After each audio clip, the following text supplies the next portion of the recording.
সেক্ষেত্রে সেদিন মাঠে দাঁড়িয়ে শুভেন্দু অধিকারী বললেন যে দুটো আসনে আমরা অলরেডি 3 লক্ষ ভোটে এগিয়ে গেছি, জিতে গেছি। আপনি কি বলেন? পাগল ছাগলদের কথা।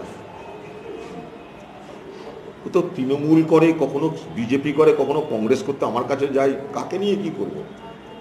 আমি তো আগেও বলেছি, 2013 সালের 17 মে আমার সঙ্গে রাহুল গান্ধীর কাছে গেছিল আপনাদের মেদিনীপুরের পালোয়ান, গিয়ে বলছে আমি কংগ্রেস করব।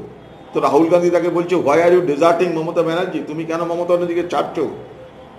সে তখন বলছে মমতা ব্যানার্জি স্বৈরাচারী, তাই তাকে ছেড়ে দিচ্ছি। তাহলে তো রাহুল গান্ধী বলে, তাহলে অধীরজির সঙ্গে সম্পর্ক রেখে চলো। কদিন পরে আবার আমার বাড়িতে গেছে 14 নিউমতিবাগ দিবে, দাদা কংগ্রেস করা যাবে না, মমতা ব্যানার্জি কেস দিয়ে দিবে, আমাকে ফাঁসি দিবে, জেল খাটাবে।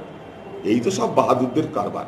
তারপরে শুনছি নাকি সে বিজেপিকে নাকি কথা দিচ্ছে 4-5টা সিট দখল করে দিবে। বাজারের খবর আমি জানি না।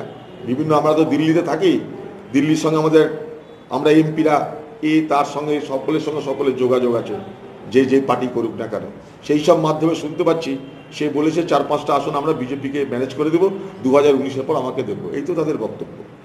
তো কাদের উত্তর কি দেবো আমরা? তারা 3 লক্ষ কেন 30 লক্ষে জিতে বসে আছে। সারা বাংলায় তো 42টা আসন নিয়েই নিয়েছে বা তৃণমূল নেত্রী, 42-এ 42। আমি তার সঙ্গে আরেকটা শূন্য দিয়ে